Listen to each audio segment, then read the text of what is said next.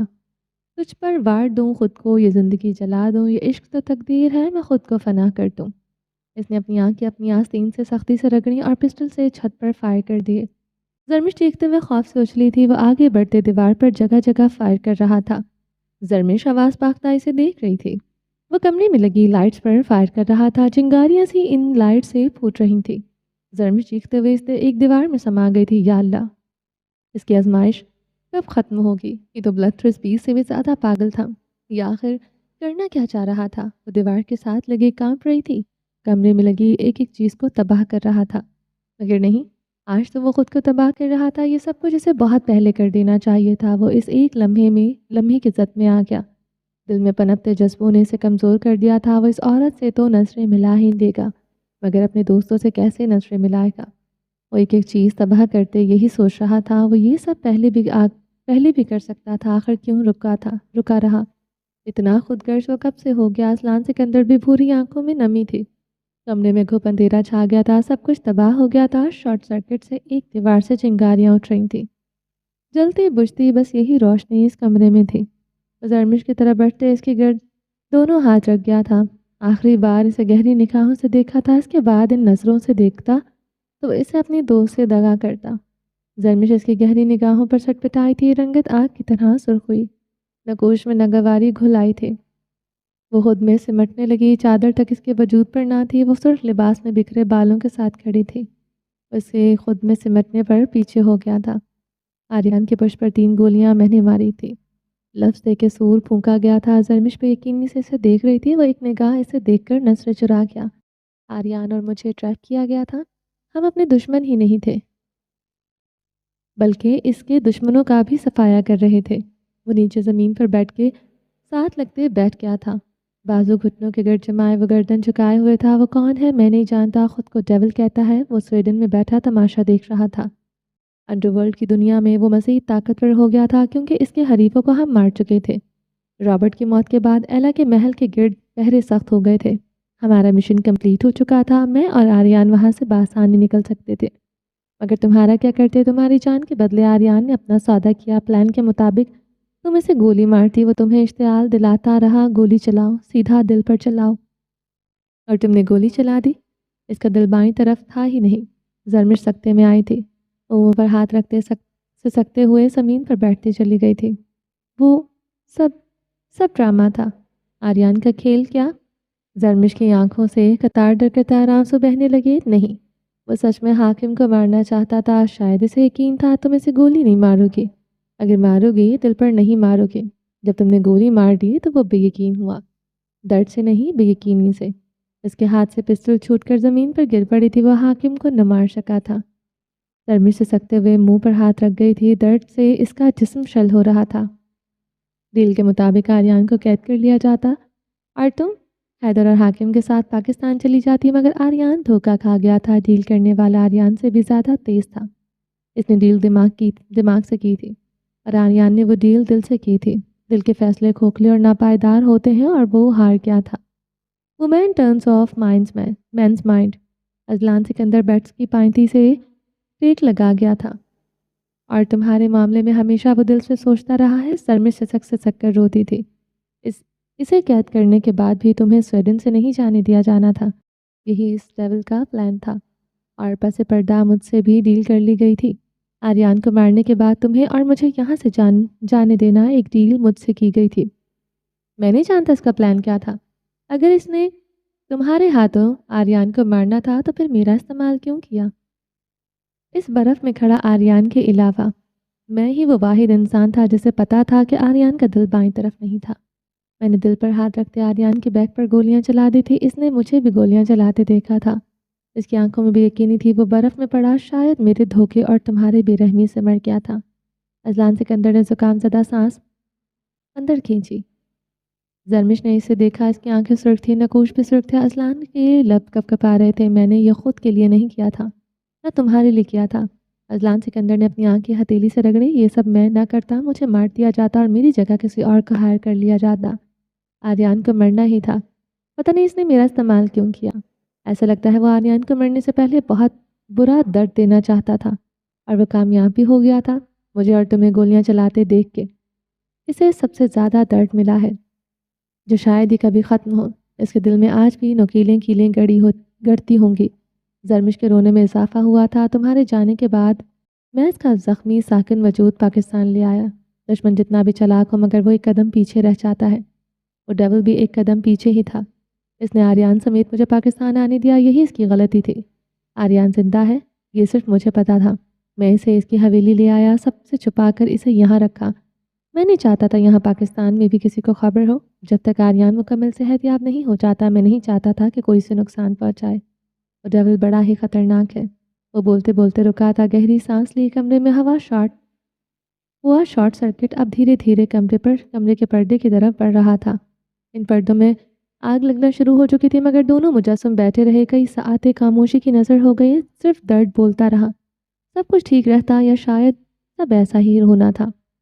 اس کی آواز پھر سے گونجی تھی، تم نے خود کو انڈر اریسٹ کروا دیا۔ میرے دوست نے تمہاری حفاظت مجھ پر چھوڑ دی تھی، میں کیسے تمہیں اکیلا چھوڑ سکتا تھا؟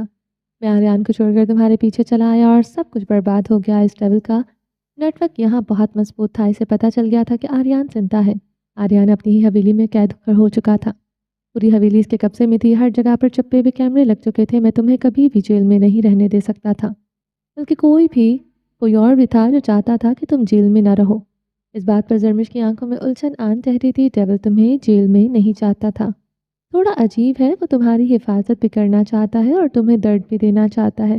اذلان سکندر نے مسکراتے ہوئے کہا، میں اب تمہیں جیل سے چھڑوانے پر مجبور بھی تھا اور مقروض بھی۔ مجبوراً اس ڈیول کی وجہ سے اور مقروض اپنے دوست کا تھا۔ تمہیں ہر حال میں چھڑوانا تھا۔ وہ دھیرے دھیرے اس کی آنکھوں میں دیکھتے بول رہا تھا۔ وہ ساری عمر ان آنکھوں میں دیکھ سکتا تھا جو دل دھڑکا کے رکھ دیتی تھی۔ کمبخت وہ نظریں چرا گیا، اپنی ہی دل کی بات پر قائم نہ رہ سکا تھا۔ دل بے ہنگم ہو گیا تھا، ایسے ہی رہتا تو دھڑکنا بند کر دیتا۔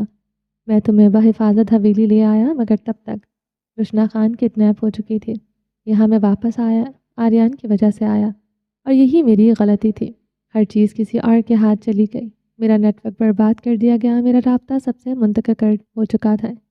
میرے اور آریان کے بارے میں کسی کو خبر نہیں، یہاں تک پاکستان آنے کی ہماری خبر بھی پوشیدہ تھی۔ اس حویلی کے چاروں طرف اس کے آدمی ہیں، بلکہ ہم ہر طرف سے مصیبت میں ہیں۔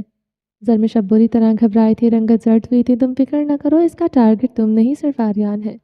اسے پاگل کرنا چاہتا ہے، اسے درد دینا چاہتا ہے۔ اذلان نے اسے تسلی دی۔ زرمش مزید خوفزدہ ہوئی تھی۔ آریان کو درد ہوگا تو کسے درد ہوگا بھلا؟ وہ سینے پر ہاتھ رکھتے آنکھیں موند گئی تھی۔ تم آریان کے کمرے میں گئی، میں نے جان بوجھ کر چابی چھوڑی تھی۔ میں چاہتا تھا تمہیں آریان کے زندہ ہونے کا پتہ چل جائے۔ تمہیں مزید درد میں نہیں دے سکتا تھا۔ وہ خاموش ہوتے اپنے سینے پر ہاتھ رکھتے آنکھیں موند گیا تھا۔ اس عورت کو درد ہوگا تو کسے درد ہوگا بھلا؟ دونوں آمنے سامنے ایک ہی پوزیشن میں بیٹھے تھے، درد بھی دل میں ایک ہی جیسا ہو رہا تھا، مگر اس سب کی سزا رشنا خان کو ملی۔ اسے بہت بے دردی سے مارا گیا تھا اس دن۔ زرمش نے اس کی بات پر آنکھیں کھولی۔ وہ بے بسی سے سر جھکائے ہوئے تھا۔ اس حویلی کے ہر چپے میں کیمرے تھے، ایک ایک مومنٹ پر نظر رکھی ہوئی ہے۔ آریان کو تو وہ توڑنا چاہتا ہے، اسے پاگل کرنا ہی اس کا مقصد ہے۔ میں اس کے حکم پر یہ سب کرنے پر مجبور تھا، مگر اب نہیں۔ میں رشنا کی خاطر تمہیں اور آریان کو مزید درد نہیں دے سکتا۔ شارٹ سرکٹ بڑھنے لگا، پردے تیزی سے جلنے لگے۔ رشنا کا کیا؟ وہ رو دی تھی۔ کچھ نہیں ہوگا اسے صرف ٹارچر کیا جائے گا اور وہ اسے برداشت کرنا ہی ہوگا۔ بلا بھینچے بولا۔ زرمش گھٹنوں میں چہرہ دیے رونے لگی۔ اگر ڈیول جیکے ہے تو رشنا خان کو تو وہ زیادہ نقصان نہیں پہنچائے گا۔ اذلان سکندر کی بات پر زرمش نے جھٹکے سے سر اٹھایا۔ جیکے کے نام پر زرمش کے خوف سے رونگٹے کھڑے ہو گئے تھے۔ جیکے ایک اصولی آدمی ہے، وہ اپنے دشمن کے علاوہ کسی کو زیادہ نقصان نہیں پہنچاتا۔ مجھے قید میں بہتر ٹریٹ کیا گیا ہے، بس دن میں ایک آدھ بار مکھے لاتے کھلا دیتے تھے۔ وہ ہنس دیا تھا۔ زرمش بھی روتے ہوئے ہنستی تھی۔ یقین کرو بہت اچھا ہاسٹیج ہے، میرے سامنے آتا، مجھے نرمی سے 2-4 تھپڑ مکے لاتے مارتا۔ یہ الگ بات ہے کہ انگ انگ دکھنے لگتا۔ زرمش روتے روتے ہنس رہی تھی۔ وہ ہنستے ہنستے ساکن ہوا تھا۔ دل جامد کرنے والا اور اس سے بہتر منظر کوئی ہو ہی نہیں سکتا تھا۔ وہ نگاہیں چراتے دل پر ہاتھ رکھ گیا۔ اس لمحے کے لیے اس عورت کو اس کا دل کبھی معاف نہیں کر سکتا تھا۔ دل کا زخم بھی ملا اور دوست سے غداری بھی ہو گئی۔ وہ آنکھیں موندے دل پر مکے مارتا جا رہا تھا۔ بتاؤ اور کیا کیا ملتا تھا؟ جیکے کے ہاسٹیج میں وہ ہنس رہی تھی۔ ہیزل گرے آنکھیں بہہ رہی تھیں۔ صبح دوپہر شام جیکے کے مکے لاتے اور کیا؟ اس کی بات پر مسیح ہنسنے لگی۔ اے لڑکی، کیا تمہیں یہ سب شاندار نہیں لگ رہا؟ انڈر ورلڈ کا بے تاج بادشاہ جسے دیکھنے کے لیے میں اور آریان ترستے تھے، وہ روز میرے سامنے آتا، مجھے مکے لاتے مارتا۔ یقین کرو میں سر تسلیم خم کیے رکھا تھا۔